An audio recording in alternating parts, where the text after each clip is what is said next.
What is up, guys? Welcome to Working Class on Deercast. I'm pretty sure this is episode 101, and we're starting it off. This whole episode's kind of like a giant tracker segment, which is cool. I had a couple people ask if we were going to do more giant tracker stuff, and getting into season, we have Mr. Chandler Barnes calling in from work. Thank you for doing that. What's up, gang? Appreciate you doing this, man. Yes, sir. Yes, man. I just want to say shout out to you guys because I've been listening to you guys since Steve was the host, and man, it's awesome, man. You get a lot of good laughs, and I listen to you guys mowing the yards or at work building trucks. It doesn't matter. It's a lot of fun. Well, so yeah, talk about that while we're on it, man. Appreciate you listening and the support and all that. But what do you do for a living? I work for Ford Motor Company. I work at Kentucky Truck Plant, and we build Super Duties Monday through Thursday. And on my days off, my wife, man, she's an occupational therapist, and she started her own business taking care of people with traumatic brain injuries. And we have houses in the school, and I do all the mowing and maintenance for her too. So we do a lot of hustling, but we have a lot of fun too. Yeah, dude, you're a hard worker, obviously, and you already have a giant buck under your belt for the season. How did that happen? What's going on, man? You're killing it. It was a deer of a lifetime for me, man. We grew up, hunting our whole lives, and like the dream is, of course, kill a Boone and Crockett deer, but you can only dream of stuff like that. And luckily, my wife and family, they're big into hunting, and my father-in-law, he's always helped me plant food plots and set up stands and taught me everything, with the tractors and disc and everything. So we put in alfalfa fields, clover fields, just everything to try to help grow big deer around home. And in 2019, my wife, we had a huge deer on camera, biggest deer we ever had on camera, and she killed it come gun season. I bow hunted the whole time, and I ended up killing a nice 8-pointer over a scrape on October 27th. Awesome. And she killed rifle season. It was a 164-inch deer, and it was the talk of the town, man. And everybody back in our little hometown, they were like, dude, we'll never top that. Your family's, it's crazy. And so you're out of Kentucky. Before we go any further, I don't know if we said that or not. And I don't want you to be like, I'm in this county, Kentucky, if you don't want to, because I'm not about blowing up spots. Yeah. But what part of the state regionally are you in? I don't mind too bad. I'll tell you, we're actually just south of the bourbon capital of the world, Bardstown, Kentucky. I know you guys talked a lot about that in bourbon on the show. Yeah. We live just 20 minutes south of there. So, yeah. Very cool. Okay, cool. So right in there, Kentucky. I don't know if we've ever had, maybe we have, but Kentucky focused like buck story, like what we're going to talk about today. Yeah. I'll tell you what, I've been getting big into the coyote and bobcat and all that hunting stuff. And I've heard you guys talk about John Collins. He's a local hero around home. And dude, if you ever get him on the podcast, he's a killer. It doesn't matter what he's hunting, coyotes, turkeys, deer, you name it. He's awesome. Yeah. We actually had him scheduled to do a podcast last year at ATA, and we had a meeting run late, and he had a meeting run late. We run over there, and we're like, dude, we're sorry. He goes, dude, I'm running late too. No biggie. Like, we'll just reschedule. Yeah. And he's like, during the fall, he's like, I run through your area every now and again. If we can make it work, I'll swing into the studio and we'll do one. So we'll see. I'm due to touch base with him. So. I've been really hyped to meet you guys. I hope maybe you come to NWTF maybe this year or something. I want to. That's my goal. But if we ever fly out your all's way, man, we'll have to stop in and check out the studio or something. Of course, you're more than welcome. We'll do an in-studio podcast, but this would be a great introduction to get you warmed up for an in-studio podcast because you got a giant velvet deer on the ground, man. We need to talk about this deer. Yes, sir. So I had this deer on camera for 3 years, man. And the first year he got on camera, he was a little basket rack and he had a drop tine on him, but he had a really messed up leg. And we just kind of watched him all season. We saw him several times in the food plot. And the next year, this deer, it looked just like him, but he blew up. He was probably 155, 160-inch deer. He was a mainframe 10, had like 13 points, and he had nice kickers on his twos.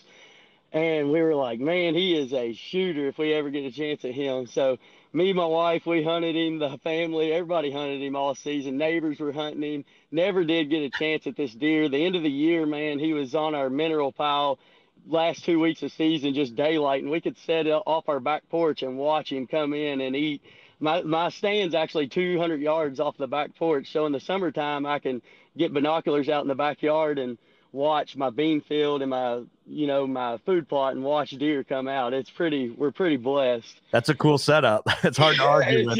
The only problem is with the setup is usually your main wind is a westerly wind and it blows right up the ridge to their bedding, man. So it's Mm. really tough to know when to go in and when to hunt. And I'll tell you what, your guys' podcast, you learn a lot of good tips and tactics off of all your guests. And Clint Casper's probably, I hate to pick favorites, but I love hearing him, man. He's a wild man. He's a ball of fun. He messaged me, and dude, he was so pumped. It was cool. That is awesome. Well, dude, go like having the restraint, especially being so convenient, that takes a lot of discipline. And some people might be like, yeah, but when you're watching deer, looking, you can just go right to your spot. It's probably hard to stay out of there more than it is anything else. Yes, sir. Yeah, I try to I keep that bottom field. Our house is up on the hill, and that field's off the hill. It's got a big creek that runs through it, and it backs up to a huge block of woods where they all live. And man, if you go up to their bedding and you look from their bed, and they can literally see the back of you can see our lights on our house and everything. So they know, who's where, what's happening. Yeah. My side by side going down there to feed is like a dinner bell going off to them, man. And yeah, I bet.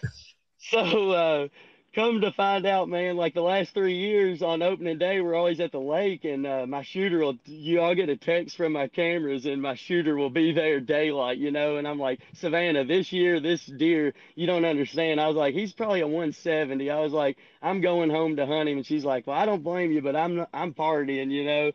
So I get up, I drive 2 hours home from the lake, and I get home, and my father-in-law, his favorite thing of the year is dove hunting, man. He plants a huge dove field, and our whole town comes at like 60 to 70 people come out for our dove hunts and party, cook, drink, and so they're all having their big dove hunt, and people's coming up to me and they're like, let me hear about this big deer you're hunting. I was like, man, I really don't want to tell nobody, but they saw the shed that I found, Oh, geez. So they're all hyped for me, and I'm leaving the dove field. I'm like, I'm going to go get him, and they're like, good luck to you. But everybody's like, you've never killed a velvet deer, never got an opening day buck. It just doesn't always work out, Yeah. So I get over there, I take my shower. I'm like a half mile up the road from the dove field, and I get all my camo on. I shoot one arrow into the 3D target. It's shot perfect. I was like, I'm ready to go. It's game time. And I go down off my hill, and right beside my house, you can drop off to sneak up on turkeys. Like you drop off in this woods, and you get down this little drainage that feeds into our creek, and you can slip into our field without anything seeing you. Mm-hmm. So I go down through there. I didn't see any deer in my corn pile, and I get down in there, and I get over there to my stand at 5 o'clock. I'm sweating bullets and flies, bugs, everything's on you, man. And I'm like, dude, this is sucks. I gotta go back to the lake. Yeah, I was like, what am I thinking? I can hear all the gunshots over there, everybody yelling at their dogs, having a good time, and I mean, they're just right up the road, dude. Yeah. So first doe, I know which way he's coming from the way he always gets his first picture on the camera. So I walk the opposite side of my pile, and I go up to my stand. I get in there. Well, the first doe and 2 babies come down.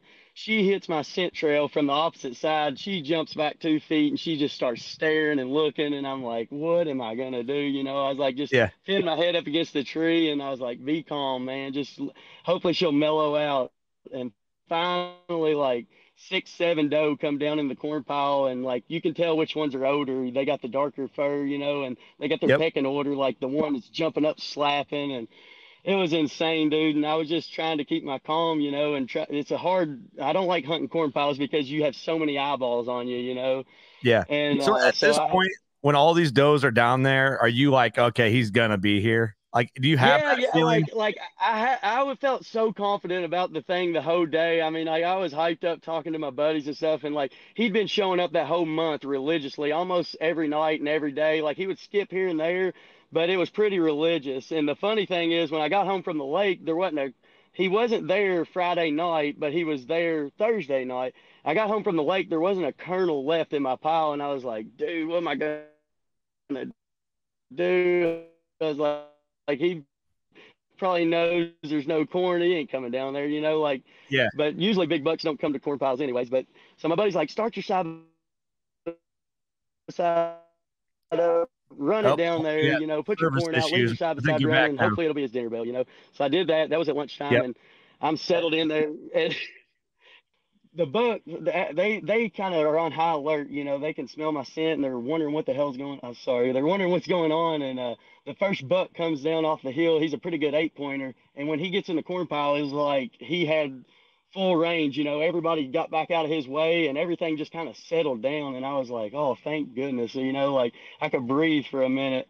Yeah. And so I had my bow in my hand the whole time from 6 o'clock till it was after it was about 7:45, and I had about three more bucks come rolling off the ridge, and I'm blind in my right eye, so I hear this like crack, you know, I hear walking right behind me, and I'm blind in my right eye, and I'm left-handed, so I shoot to my right, and he's coming from my right side. So I peek around the tree, and all I see is rat coming, and I'm like, "Oh my gosh, Chandler!" I was like, "Calm down, buddy." I was like, "This is him." So, So so how he close walks. is I want to. I kind of want to let our service catch up to you because it's Oh, we got a little lag. You're sorry. good though. You're good. You're all good. So so the first buck that came in, that 8-pointer that kind of like let you get a little bit of a break. How big was that deer? I just want to see like He what. was um he was probably maybe 125, 130-inch deer. You know, I mean, he just Yeah, had a nice wide outside his ears. You know, there was a couple of decent bucks that come in, like some next year deer. yeah. And then Well, when Big Boy comes in, you see him and you have your oh shit moment. Like, how close is he? yes. Dude, he ends up coming underneath my stand. Like I could have spit on his back. This is how close he is to me. And I am tripping. My Tacticam's on, but my tactic. Oh man, hold on. We got service issues. You catching up. This is what happens when we get guys calling in from work. I love it though. It's part of the deal. So we had the internet caught up. So I'm kind of like stalling because I don't want to miss any of the story. I think we might be all right now. Yes. Maybe. I think we're good. Okay. So, so he gets underneath me. Okay, he gets underneath me, man. And like I could almost spit on his back, and I'm tripping because there's no clear shot. I mean, it's early September. There's leaves everywhere, you know, and I have no Yeah. shot at him. My camera's on. It's on my stabilizer. It's aimed at the corn pile, you know. And I'm like, dude, what am I gonna do? I just try to hold my calm. I was like, breathe, buddy. I was like, you got this far. The hard part's over. Just make this happen, you know.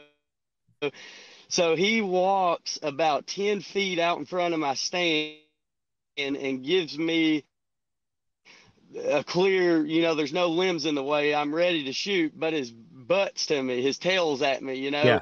And I was like, I still can't draw, you know. So he finally turns to his left, man. And when he turns to his left and he gives me a broadside shot, I would say he's probably 10 to 15 yards, if that, maybe not even that. I draw back, and when I draw back, like I'm quiet as I can be, but when I draw back, he turns and looks, but he never looks up in the tree. He just looks in my direction, and he like starts scratching his shoulder, and I'm like, oh, we're good. So I put my pin on him. I hold my breath, and I was like, Chandler, just settle in and make the shot count. Because, like, you've heard those stories about Clint Casper. He's like the buck's in the bed of the truck, you know. And Yeah. I was like, just You're like stay in your calm, head, you're man. kind And of getting I let her cocky a little rip, bit. dude. And it smacked him. Are you there?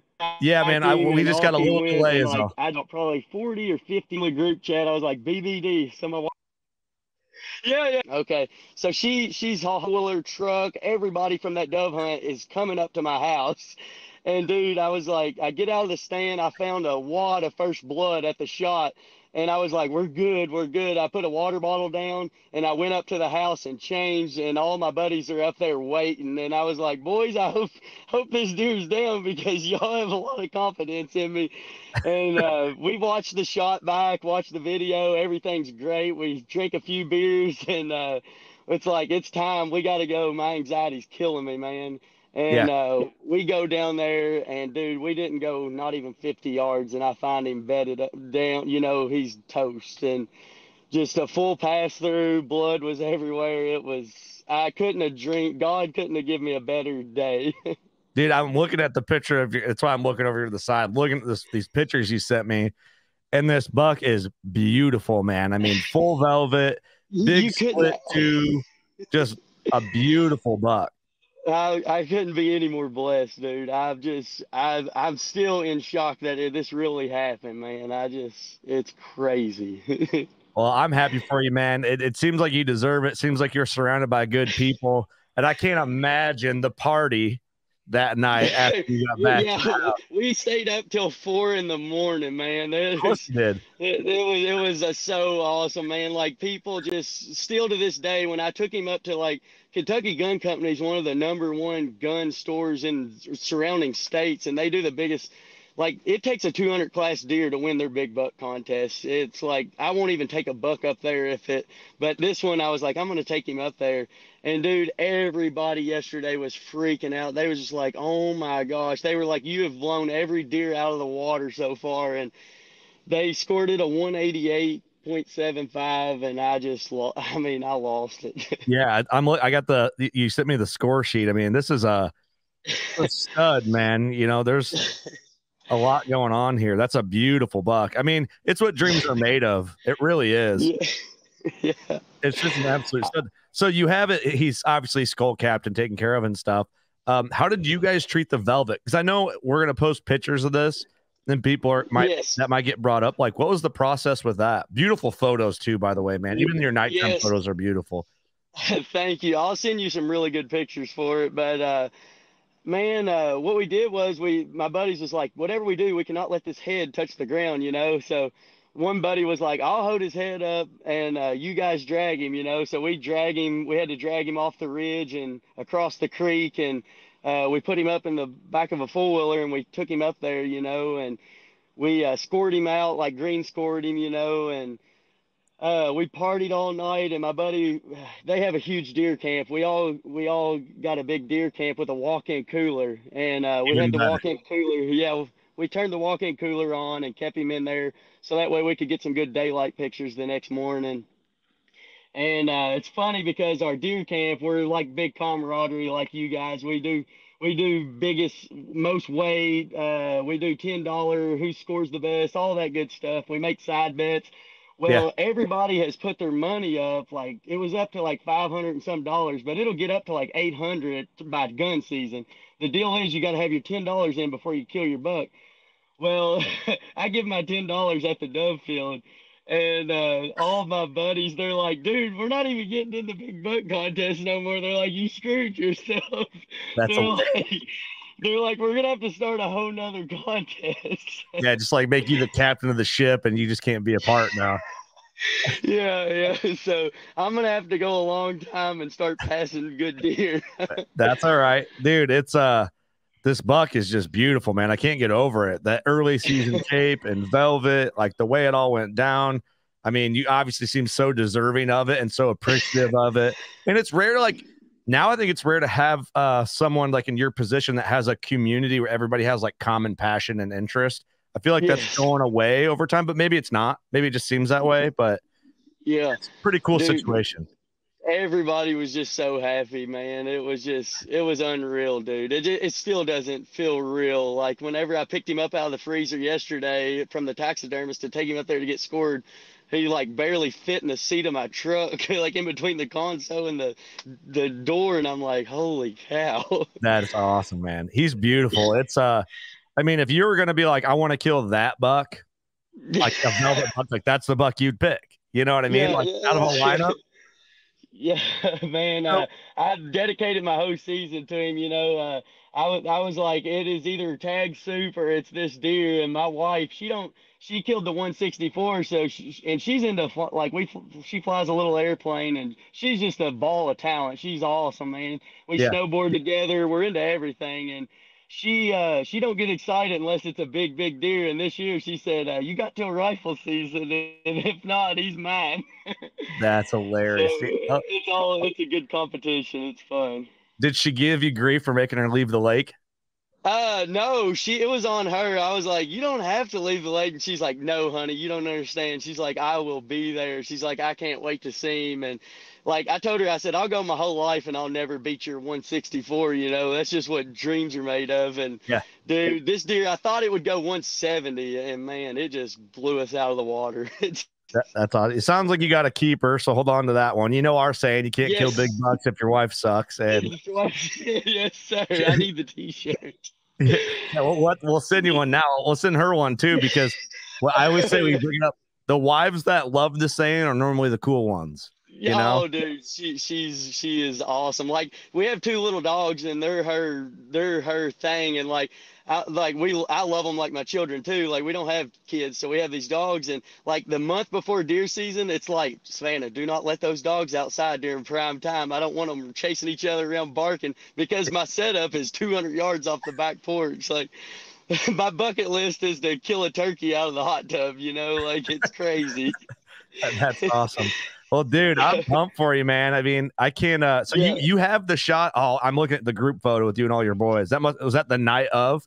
Yeah, that was the night of. And my father-in-law, he's the closest one to me, man. He doesn't give anybody credit for big deer, and he said that is the biggest deer I've seen in my entire life. He's like, "You did it." That's awesome, But man. that was all we talked about was him every night since we found that shed. We found that shed together planting a clover field on the edge of our bean field, and man, it was awesome. So you have the Tacticam footage of this shot. Yes, you can see you see the shot and everything, but where he was underneath me, you'd only get to see him for a split second. When I draw back, I go aim down on him, and you see him turn his head, look at me, and you see him for just enough time for me to center punch him, and he's off he goes. I will send you the video so you can see that, and I'll send you the recovery video. It's pretty awesome too. It's awesome. It's pretty awesome. So yeah, dude.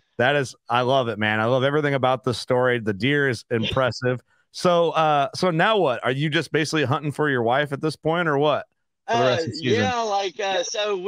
it's funny now that we get to fly around, but I've never done any out of state hunting much, and we live for so we got deer season, then you got snowboard season. We fly out west as much as we can to go snowboarding, and then you got shed season, then you got turkey season. So it's a never ending cycle, and but if we're out your way, we'll definitely stop in with the plane and check you guys out one day. And I would love to meet you guys at a show one time. So I'm going to try to, once I get this buck mounted, I would like to take him around to a few shows or something. I got a cool idea for the mount that I've never did. Yeah, what are you going to do? I was going to ask that, being in velvet and early season tape and.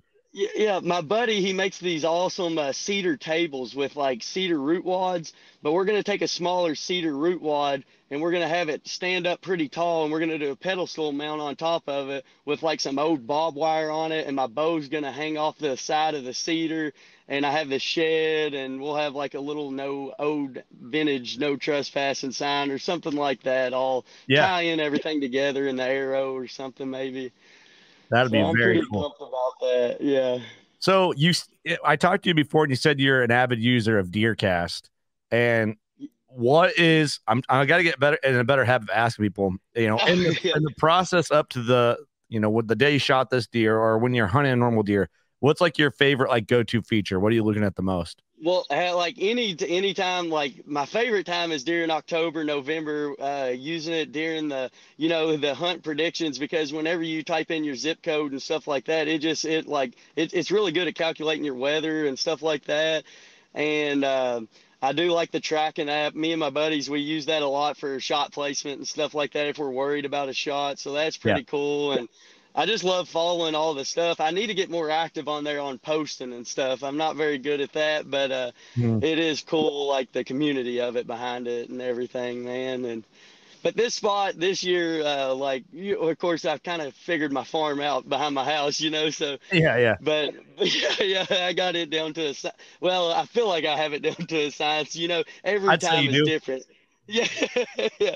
So I like that you mentioned your entry exit. I think it'd be easy to be sloppy because it's right there. I'll tell you what, No. I've probably missed out on a lot of opportunity because I've always been lazy in years past. I've always just walked the tractor trail or four-wheeler trail. I just walked right. It's a mostly afternoon spot. I mostly killed most of my deer in the afternoons, and I'll just walk right across the food plot, and I'll get in my stand, you know. And I usually hunt the creek edge or the field edge. Well, I was like, dude, during turkey season, I'm always using this drainage to sneak in on turkeys. I was like, you know, there's a less chance of if them deer are bedded right up there on that ridge and they're watching this whole food plot, you know, it's probably best I should start being more smart and sneak into it. You know, hopefully whatever eyes don't see you better. And whenever I climbed in my stand, there was already deer on the ridge line, and I could see them bedded down just looking around and stuff. So they bed pretty tight to me. Yeah. See, I love that, man, because entry exit, I think, changed a lot for me. If you think about, you know, some stands you can't help it, you got to get in there, but you just have to be more Yes, calculated. sir. But dude, if you get a bulletproof entry exit, it will change your hunt so fast. Yes.